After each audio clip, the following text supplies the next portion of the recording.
Hello नमस्कार, welcome to अर्थनीती. MPSCची तयारी जेव्हा आपण सुरू करतो, मग ती कंबाईनची असू द्या किंवा राज्यसेवेची असू द्या, पूर्व असेल किंवा मुख्य असेल, कुठल्याही बाबतीत जेव्हा आपण तयारी सुरू करतो तेव्हा हे दोन शब्द खूप जास्त ऐकायला मिळतात. मुळात जेव्हा ह्या सगळ्या गोष्टी स्टडी आणि रिव्हिजन आपल्या समोर येतात तेव्हा कुठलीही परीक्षा असू द्यात त्याच्यामध्ये या दोन्ही गोष्टींचं महत्त्व तेवढंच आहे. आणि त्यातल्यात MPSC, UPSC, प्री असेल, मेन्स असेल, कंबाईन असेल, राज्यसेवा असेल, कुठल्याही परीक्षेची तयारी ज्यावेळेला सुरू करता सगळ्याकडून एकच सांगणं असतं, खूप अभ्यास करावा लागतो. खूप अभ्यास कर म्हणजे स्टडी. आणि मग अजून एक शब्द त्याला पॅरलली म्हणू शकतो आपण किंवा समानार्थी या अर्थाने वापरला जातो, तो म्हणजे रिव्हिजन. मग स्टडी केला पाहिजे का रिव्हिजन केलं पाहिजे का, एक्झॅक्टली दोघातला बेसिक डिफरन्स काय आहे याच्याबाबत टेक्निकल जो डिफरन्स आहे त्याची क्लिअरिटी बऱ्याच जणांना नाही आहे. आणि मग जे अपयश येतं MPSCमध्ये, मी त्याचा पुढे एक दाखवतो की यामध्ये नेमका फरक काय, हा का समजून घ्यायचा आपल्याला. मुळात आपल्याकडं परीक्षा अवघड आहे, क्वेश्चन पॅटर्न डिफिकल्ट आहे, याच्यापेक्षा फेलियरचं कारण आपण कमी केलेला अभ्यास हे जास्त आहे. लक्षात घ्या, परीक्षा अवघड पण आहे, डिफिकल्ट आहेत सब्जेक्ट, ते एक रिझन झालं की यश का नाही मिळत आहे, परीक्षा का नाही पास होत. पण दुसरं कारण आहे की आपण अभ्यास सुद्धा त्या ताकदीनं करतो का. जर करत नसेल तर मग फेलियर येणारच ना. म्हणून हा गोंधळ आहे ना, तो आपण दूर करू. मुळात difference between study and revision ही सुद्धा कन्सेप्ट कदाचित तुम्ही पहिल्यांदाच अशाच अँगलनी समजून घ्याल. बघा, MPSCमध्ये फेलियर काय येतं किंवा मार्क्स कमी काय येतात, लो स्कोअर का असतो. तुम्हाला सरायला बरेच कारण आहेत. इथं पॉसिबिलिटी दिलेली आहे मी, ही एक पॉसिबिलिटी, ही दुसरी, तिसरी आणि 4 दिलेल्या पॉसिबिलिटी. का बरं MPSCमध्ये फेलियरचं प्रमाण एवढं जास्त आहे किंवा खूप एखादे असे विद्यार्थी बघा, तुम्ही बघा, मुलगा असेल मुलगी असेल, अभ्यास खूप करतात पण तरी यश मिळत नाही किंवा अभ्यास खूप करतात मार्क्स कमी येत आहेत. या सगळ्या गोष्टी मागे स्टडी आणि रिव्हिजन दोघांतला डिफरन्स माहिती असणं अपेक्षित आहे. बघा, पहिली पॉसिबिलिटी अशी सांगते, काही विद्यार्थी वर्ग असा आहे की अभ्यासच करत नाही आणि मग परीक्षा देत राहतो आणि असं वाटतं की सर मग का बरं यश मिळत नाही, कारण अभ्यासच नाही आहे. पहिली पॉसिबिलिटी सरळ काय, स्टडी नाही आहे आणि मग रिव्हिजन पण नाही आहे. अभ्यास नसला तर रिव्हिजन काय करणार आहे, त्यामुळे सरळ फेलियर येणार, विषयच नाही, त्याला काही वेगळं सांगायची गरज नाही. दुसरी पॉसिबिलिटी अशी सांगते, आता बघा इथून विचार करण्यासारखी गोष्ट आहे, स्टडी झालाय का ते यस, त्यानं अभ्यास केला ना, पण काय केलं नाही, रिव्हिजन केलं नाही. सेकंड कॅटेगरीमध्ये तो कमी पडला म्हणून त्याला काय आलं, फेलियर आलं. बघा काय चाललं, लक्षात घ्या. MPSCची परीक्षा, राज्यसेवा, कंबाईन, प्री, मेन्स कुठलीही घ्या, त्याच्यामागे आपला हा जो घटक आहे स्टडी आणि रिव्हिजन, हे कसे फॅक्टर अफेक्ट करतात, आपण जी मेहनत करतो त्याच्यामध्ये हा बेसिक डिफरन्स जर समजून घेतला तर तुमचे कितीतरी वर्ष पुढचे वाचणार आहेत. खूप अभ्यास केला पण रिव्हिजन केलं नाही म्हणून अपयश आलं. म्हणजे रिव्हिजन ही गोष्ट खूप इम्पॉर्टंट आहे. MPSCमध्ये मी म्हणेल लिटरली 50% विद्यार्थी हे परीक्षा देताना फक्त अभ्यास करून परीक्षा देतात आणि त्यांना असं वाटतं की अभ्यास केला, रीडिंग केलं, समजून घेतलं आणि मी परीक्षा दिली की पास झालो. पण रिव्हिजनचं महत्त्व किती आहे ते इथं लक्षात येईल आणि ते सांगेल, बेसिक डिफरन्स दोघांचा तेही सांगणार आहे. त्यामुळे हा लेक्चर, हा कंटेंट आहे ना, शेवटपर्यंत बघा. रिव्हिजन म्हणजे नेमकं काय इथून सुरुवात आहे बऱ्याच जणांची, आणि ज्याला माहिती आहे की रिव्हिजन म्हणजे काय पण ते करत नाही, ह्याचा सुद्धा अवेअरनेस आपल्याला आला पाहिजे. एकमेव फॅक्टर आहे, लिटरली लक्षात घ्या, रिव्हिजन नावाचा हा जो घटक आहे याच्याकडे तुम्ही जर लक्ष दिलं तर आधीच्या तुलनेत कितीतरी फरक तुम्हाला दिसेल मार्कांमध्ये, तुमच्या रिझल्टमध्ये. म्हणून इथं अभ्यास तर खूप करताय पण रिव्हिजन करत नाही म्हणून अपयश आलं. पुढे बघा आता, दुसरी कॅटेगरी झाली. तिसरी कॅटेगरी अशी आहे, अभ्यास पण करतात, रिव्हिजन पण करतात. तुम्हाला सर मात्र रिझल्ट यायला पाहिजे, परत फेल.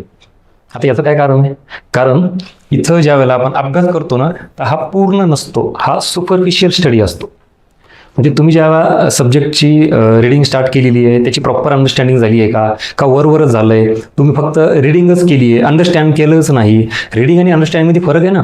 मी समजा तुम्हाला एखादं पुस्तक वाचायला दिलं तर तुम्ही वाचलं, कम्प्लीट झालं सर, अरे पण समजलं किती, so this is called understanding. त्या सब्जेक्टची डेप्थ कळाली का, कन्सेप्च्युअल क्लिअरिटी आली आहे का, कळते का फरक. म्हणून रिडिंग आणि अंडरस्टँडिंग याच्यामधला फरक इथं कळायला पाहिजे. आपण बऱ्याच वेळा फक्त अभ्यास करतो पण तो वरवर असतो, तो अपूर्ण असतो. त्याची डेप्थ आपल्याला गाठता आलेली नसते. आणि मग होतं काय, अशा सुपरफिशियल अभ्यासाच्या आधारावर तुम्ही भलेही रिव्हिजन कराल, पण ते रिव्हिजन स्ट्रॉंग होईल का, इफेक्टिव्ह होईल का, म्हणजे तिथं काय होईल, वीक रिव्हिजन होईल. एकदम साधं कमकुवत पद्धतीचं रिव्हिजन तुम्ही केलेलं असेल आणि अशा बेसिसवर रिझल्ट येईल का, म्हणून परत फेलर आलं. पटतंय? ही थेरी, ह्या सगळ्या गोष्टी आपण अभ्यासात कितीतरी गोष्टी रिफॉर्म्स करणं गरजेचे आहे, ह्याच्यावरून तुम्हाला लक्षात येत आहे का? आणि मी मागे सांगितलं, या लेक्चर सिरीजचा माझा उद्देश हाच आहे की आता येणाऱ्या परीक्षामध्ये कॉम्पिटिशन एवढं वाढलंय, सगळ्या गोष्टी बदलत आहेत, परीक्षा पुढे ढकलत आहेत, सगळे विद्यार्थी वाट बघतायत. तर मग आता त्याच्यात आपण टिकलो पाहिजेत. एवढ्या कॉम्पिटिशनमध्ये कट ऑफ किती हाय चाललेत बघा. आणि मग या सिरीजचा उद्देश आहे की फेल जे होत आहेत विद्यार्थी, अपयश जे येत आहे, त्याच्यासाठी फक्त अभ्यासच नाहीत, अभ्यासाच्या पलीकडे बऱ्याच गोष्टी समजून घेणं गरजेचं आहे. आणि मी अशी कुठलीही गोष्ट मला जाणवली की मी तुमच्यासमोर आणणार आहे. आणि सगळं माझं ऑब्झर्वेशन, विद्यार्थी जेव्हा भेटतात किंवा कॉलवर बोलतात, त्याच्यातून मला लक्षात येतं की नेमका प्रॉब्लेम काय. खूप प्रामाणिक विद्यार्थी इतका अभ्यास करतायत, बरोबर, पण रिव्हिजन करत नाहीत, गेला रिझल्ट. खूप विद्यार्थी अभ्यास पण करतायत, रिव्हिजन पण करतायत, तरीही रिझल्ट येत नाही. त्याचा अर्थ काय, तो अभ्यास पूर्ण करत नाहीत किंवा स्ट्रॉंगली करत नाहीत. त्याच्यामुळे रिव्हिजन करून सुद्धा ते रिव्हिजन वीकच असेल. जर अभ्यासच अद्दरकच्चा असेल तर तुम्हाला रिव्हिजन कसं परफेक्ट करता येईल मला सांगा. आणि त्याच्यामुळे अपयश येतं. 3 पॉसिबिलिटी लक्षात आल्या का, 1, 2 and 3. आणि आवर्जून मी नेहमीप्रमाणे तुम्हाला सांगेल, कमेंट करत चला, फीडबॅक मेन्शन करत चला, व्हिडिओला लाईक करत चला. कारण या सगळ्या गोष्टी मागच्या खूप 10-12 वर्षापासून जे टीचिंग करतो त्या अनुभवाचा सगळा हा परिणाम तुमच्यासमोर क्रक्स स्वरूपात किंवा एकदम सिम्प्लिफिकेशनमध्ये तुमच्यासमोर मांडतोय, जेणेकरून खूप जणांचे 3-4 वर्ष, 5-5 वर्ष गेले त्या फील्डमध्ये, तुमचे जाता कामा नये. किंवा जे जुने विद्यार्थी आहेत, ज्यांच्या आत्तापर्यंत झालेल्या चुका आहेत, ते इथून पुढे होऊ देऊ नका. आणि नवीन ज्या वेळेला तुम्ही अभ्यास करत असाल, विद्यार्थी नवीन, त्यांनी सुरुवात अशा चांगल्या पद्धतीने करा. Difference between study and revision हे नेमकं काय हे इथं तुम्हाला लक्षात आलं असेल. वर तरी अजून डिटेलमध्ये पुढे जाऊ आपण. आता तुम्ही म्हणा, सर याच्या पुढची कॅटेगरी काय आहे? 4थी कॅटेगरी अशी आहे की तो विद्यार्थी किंवा विद्यार्थिनी अभ्यास पण करतोय, रिव्हिजन पण करतं. मग आता रिझल्ट यायला पाहिजे का? तर लक्षात घ्या, आता इथं विषय काय येतो, इथं त्यानं जो सब्जेक्ट वाचलाय, ज्या नोट्समधून अभ्यास केलाय, जे बुक त्यानं वाचलंय, ही झाली रिडिंग किंवा स्टडी म्हणून आपण त्याला. एक्झॅक्टली तो काय करतो, रिव्हिजनच्या नावाखाली परत पूर्ण सब्जेक्ट वाचतो, परत पूर्ण पुस्तकं वाचतो. त्याला रिव्हिजन नाही म्हणायचं, त्याला रीडिंग म्हणायचं. रीडिंग किंवा स्टडी आणि रिव्हिजन मधला फरक काय? इथं तुम्ही त्या विषयाचा अभ्यास केलाय, सगळं पुस्तक वाचलंय पहिल्या पानापासून शेवटच्या पानापर्यंत. सेम तुम्ही जर रिव्हिजन कॅटेगरीमध्ये आलात तर परत पहिल्या पानापासून शेवटच्या पानापर्यंत पुस्तक वाचणं, ह्याला रिव्हिजन नाही म्हणायचं, ह्याला परत रिडिंगच म्हणायचं. आणि यामुळं परत काय होतं, तुमचा रिझल्ट येत नाही. So this is all about reason behind that फेलर किंवा फॅक्टर्स रिस्पॉन्सिबल फॉर फेलर इन द MPSC फील्ड. मग राज्यसेवा असेल, कंबाईन असेल.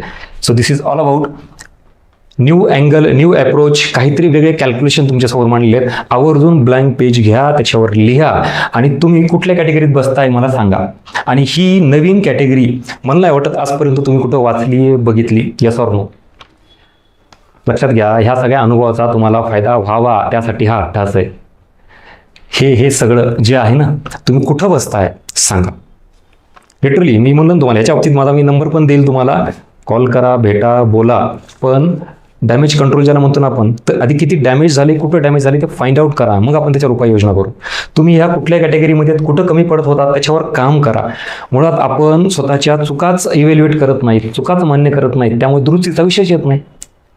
ह्या सगळ्या गोष्टी सतत फक्त अभ्यास करत राहणं, रिव्हिजन नाही, किंवा अभ्यास पण करताय, अर्धवट करताय, त्याच्यावर रिव्हिजन करताय, काय जे असेल ते सगळं हे तुम्हाला इथं लक्षात आल्यानंतर आता पुढे जाऊ. यस, म्हणून शेवटपर्यंत बघा, फार सरप्राइझिंग गोष्टी तुमच्यासाठी आहेत. ज्या गोष्टी खूप वर्षापासून तुमच्याकडे सॅच्युरेट झालेल्या आहेत ना, त्याच्यात नवचैतन्य येईल आणि उत्साह येईल आणि नवीन डायरेक्शन मिळेल. चला बघा इकडं, स्टडी आणि रिव्हिजन मधला बेसिक डिफरन्स सांगतो आता टेक्निकली. ज्या वेळेला तुम्ही अभ्यास करता, याचा अर्थ तिथं तुमचा मेन पर्पज, मुख्य उद्देश हा पाहिजे तो विषय समजून घेणे, कन्सेप्ट समजून घेणे. म्हणजेच understanding and learning the subject, content, concept, ह्या गोष्टी प्रायोरिटीने तुम्ही तिथे केल्या पाहिजे. कुठं? ज्यावेळेला अभ्यास करता, फर्स्ट टाइम ज्यावेळेला एखादं पुस्तक किंवा एखादा सब्जेक्ट वाचताय. सो मेन ऑब्जेक्टिव्ह काय पाहिजे? Understanding, learning the subject. त्यासोबत तुम्ही काय करणं अपेक्षित होतं? Notes making. नोट्स मेकिंग म्हणजे काय, सगळंच्या सगळं परत तुमचा एक मुद्दा काय तो चुकीचा. एखादं पुस्तक आहे, समजा आपलं इकॉनॉमिक्सचं पुस्तक, इकॉनॉमिक्स गाईड, त्याच्यात समजा 400 पानाचं पुस्तक आहे, तर ॲज इट इज 400 पानाच्या दुसरे नोट्स बनवा. ह्याचा अर्थ तुम्ही नोट्स नाही बनवतोय, तुम्ही पुस्तक छापताय. मग प्रिंटिंग प्रेसवर काम केलेलं चांगलं आहे. मग जर तेच पुस्तक छापायचं असेल किंवा झेरॉक्स सेंटरवर काम केलं बरोबर ना, आहे त्याच पुस्तकातला कंटेंट ॲज इट इज तुम्ही तुमच्या हातामध्ये उतरवणं, ह्याला नोट्स मेकिंग नाही म्हणायचं, ह्याला झेरॉक्स म्हणायचं, ह्याला कॉपी म्हणायचं, आणि ह्याला डॉंकी वर्क म्हणायचं, ह्याला स्मार्ट वर्क नाही म्हणायचं. त्यामुळे तिथेही परत प्रॉब्लेम येतो. मी याच्यावर वाटलं सेपरेट व्हिडिओ बनवून की नोट्स मेकिंग कशी केली पाहिजे, नोट्स कशा बनवल्या पाहिजेत, कुठल्या विषयाच्या बनवल्या पाहिजेत, सगळ्या विषयाच्या का सगळ्या टॉपिकच्या, काय जे असेल ते, त्याच्यात पण फ्लो चार्ट, टी डायग्राम, अजून काय काय असलं पाहिजे वगैरे. तुमची जर रिक्वायरमेंट असेल तर मी याच्यावर नक्की सेपरेट व्हिडिओ बनवेल. पण आता लक्षात आलं काही तात्पुरतं, ज्यावेळेला पहिल्यांदा सब्जेक्ट रीड करताय, स्टडी करताय, तेव्हा तुम्ही तुमच्या पद्धतीनं काहीतरी नोट्स बनवल्या पाहिजेत. पण त्या ॲज इट इज इकडं नाही करता, तर छोट्या केल्या पाहिजेत. म्हणजे 10 पानाचं जो कंटेंट आहे तो 2 पानामध्ये, 3 पानामध्ये, जास्तीत जास्त कमी कसं करता येईल, जास्तीत जास्त पानात नाही तर कमीत कमी पानात कसं भरवता येईल ते तुम्ही इथं नोट्स मेकिंगमध्ये केलं पाहिजे. कधी, हे स्टडी करताना. आणि स्टडी ही काय आहे, लॉंग प्रोसेस आहे. एखादा विषय वाचताना तुम्हाला तो 20 दिवस लागेल, 25 दिवस लागेल, किंवा 1 महिना लागेल. किंवा एखाद्या परीक्षेची तयारी करताना तुम्ही ज्यावेळेला आता MPSC, UPSC किंवा राज्यसेवा कंबाईन कुठली घ्याल, किमान 1 वर्ष लागेल का नाही तुम्हाला, किमान म्हणतोय मी. सो ऑब्व्हियसली हा सगळा अभ्यासाचा पार्ट आहे. So it's a long process. ती वर्षांमध्ये पण असू शकते, महिन्यामध्ये पण असू शकते. मग वर्षामध्ये 1 वर्ष, 1.5 वर्ष, 2 वर्ष ही प्रोसेस असू शकते. कशाची, स्टडीची. आणि याच्यामध्ये अभ्यास करता करता एक बुक, त्याच्या पलीकडे अजून काही वाटलं तर अजून एक सोर्स, किंवा ऑनलाईन सर्चिंग करणे, गुगलवर सर्च करणे, म्हणजे न्यू रेफरन्सेस किंवा न्यू बुक्स तुम्ही इथं वापरू शकता. एकापेक्षा जास्त बुक्स रेफर करून तुम्ही तुमचा अभ्यास करू शकता, विषय समजून घेऊ शकता, नोट्स मेकिंग करू शकता. So this is all about study. Exactly अभ्यास म्हणजे काय कळालं. आता या इकडं रिव्हिजन म्हणजे इथं जे सगळं केलं, वाचलंय ते ॲज इट इज इकडं वाचणं, ह्याला रिव्हिजन नाही म्हणायचं, ह्याला रीडिंग म्हणायचं. इथं तुम्ही काय करणं अपेक्षित आहे, सिलेक्टेड एरिया ठरवणं अपेक्षित आहे. तुम्ही रिव्हिजन स्टेजला आला होता. सगळ्यात महत्त्वाचा पॉईंट एक येतो, रीडिंग म्हणजे सगळ्या सब्जेक्ट, सगळे टॉपिक्स तुम्ही वाचले पाहिजे. आणि रिव्हिजनमध्ये जर तुम्ही तेच सगळे टॉपिक, तेच सगळे सब्जेक्ट वाचत असाल तर मग वेळ तेवढाच लागेल. मग इथं तुम्हाला सिलेक्टेड एरिया ठरवायचा आहे जो तुम्हाला इम्पॉर्टंट वाटतो किंवा परीक्षेसाठी इम्पॉर्टंट आहे, आणि ह्याची बाउंड्री ठरवून तुम्ही फिक्स केलं पाहिजे. नवीन कुठलीही इन्फॉर्मेशन, नवीन कुठलाही सोर्स हा वापरायचा नसतो. कुठल्या स्टेजला, रिव्हिजन स्टेजला. पण आपण काय करतो, अभ्यास करताना आपण व्हॅल्यू एडिशन कर, कंटेंट टाक, हे वाच, ते वाच, केलं मान्य अभ्यास करताना. आता रिव्हिजन करताना पण काय वाटतं, ज्या नोट्स बनवलेल्या आहेत त्या नोट्स अजून एक्सपांड करायच्या, अजून वाढवायच्या. ह्याचा अर्थ तुम्ही रिव्हिजन करत नाही, तुम्ही परत स्टडी करताय. रिव्हिजन म्हणजे फिक्स बाउंड्री. 10 पानाच्या माझ्या पेज नोट्स आहेत, 10 पेजेसच्या नोट्स आहेत माझ्या. आता मी त्याच्यामध्ये 11वं पेज टाकणं, 12वं पेज टाकणं म्हणजे तुम्ही रिव्हिजन करत नाहीत, हे लक्षात घ्या. आणि मुळात रिव्हिजनची स्टेजच ही तुमची कधी आली पाहिजे, जेव्हा तुम्ही हे सगळे 10चे 11 पानं, 12 पानं एकदाच करा. कुठं, या स्टडीमध्ये. आता एकदा अभ्यास नीट केला, समजून घेतलं, व्हॅल्यू एडिशन केली, वेगवेगळे रेफरन्सेस वापरले, सोर्सेस वापरल्यानंतर तुम्ही हे थांबवलं पाहिजे. आणि कुठं आला पाहिजे, रिव्हिजनला. रिव्हिजनमध्ये क्लिअर कट सिलेक्टेड एरिया म्हणजे जो तुम्ही नोट्सचा पार्ट केलाय, किंवा एकच कुठलं तरी पुस्तक ठेवलं असेल, असं काही नाही की नोट्सच काढल्या पाहिजे. लक्षात घ्या, हा एक गैरसमज अजून करून घेऊ नका. प्रत्येक विषयाला, प्रत्येक ह्याला नोट्स काढल्याच पाहिजे नाही. डिपेंड ऑन तुम्ही सोर्स कुठला वापरताय. आता काही सोर्सेस असे आहेत की तुम्ही नोट्स काढायची गरज नाही, त्याच्यातच हायलाईट करा, त्याच्यात अंडरलाईन करा. ते बुक म्हणूनच तुम्ही ते नोट्स म्हणून वापरू शकता. सांगायचा उद्देश हा आहे की एकदा तुम्ही सोर्स ठरवला, मग तो नोट्सचा असेल किंवा पुस्तकाचा असेल, तर तो इथं तसाच ठेवायचा, तो वाढवायचा नाही. क्लिअर.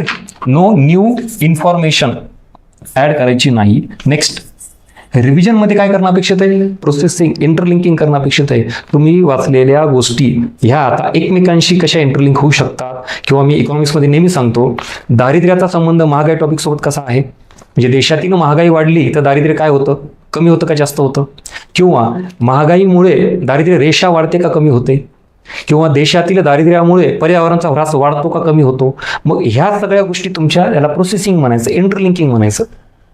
किंवा समित्याबाबत जरी विचारला प्रश्न, रंगराजन समिती, तेंडुलकर समिती, दोघांमध्ये काय फरक आहे, किंवा GDP GNP मध्ये काय फरक आहे, कळतंय. So this is all about processing, interlinking.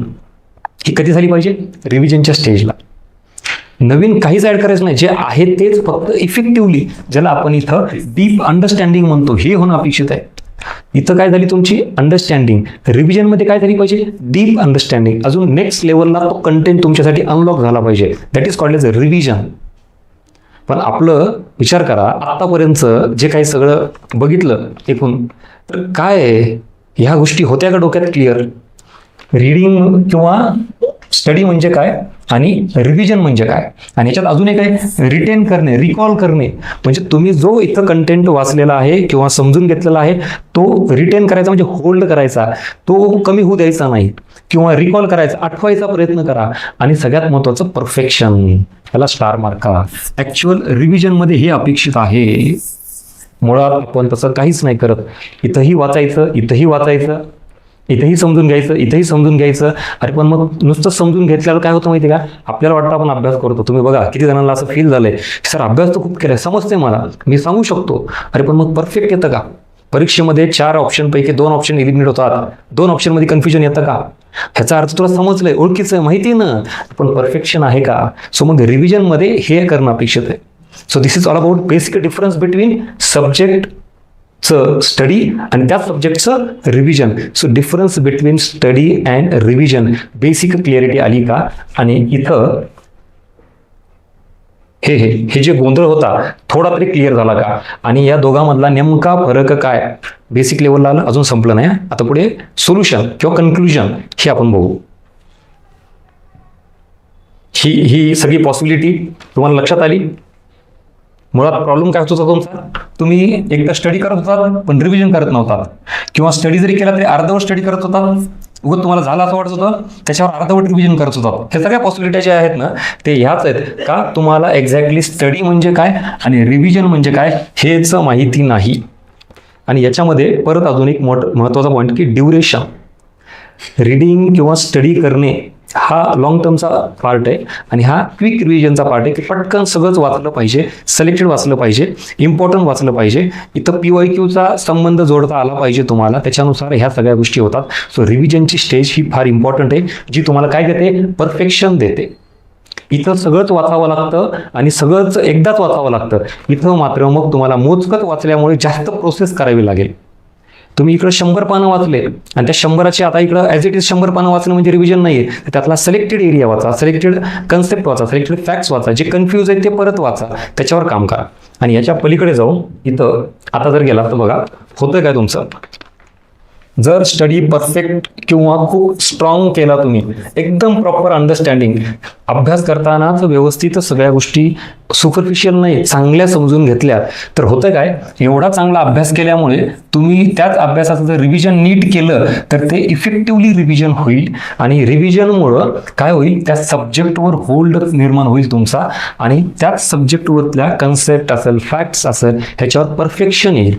आणि मग एकदा परफेक्शन आलं की परीक्षेमध्ये त्यावर विचारलेल्या प्रश्नांचं उत्तर बरोबर देता येईल. म्हणजेच तुमची एक्झाममध्ये ॲक्युरसी वाढेल. ॲक्युरसी वाढली की काय होतं, स्कोर वाढतो आणि स्कोर वाढला की काय होतं, रिझल्ट येतो. हे समीकरण बसतं का परफेक्ट. आणि क्लिअरिटी अजून एका नेक्स्ट लेवलला आली का, की आपण काय चुकत होतो आणि आतापर्यंत काय चुका केल्यात आणि इथून पुढं काय करायला पाहिजे. कसा वाटला हा कंटेंट परत एकदा आवर्जून मी सांगेन, तुमचे फीडबॅक मेन्शन करा, लाईक करा, जास्तीत जास्त विद्यार्थ्यांना शेअर करा.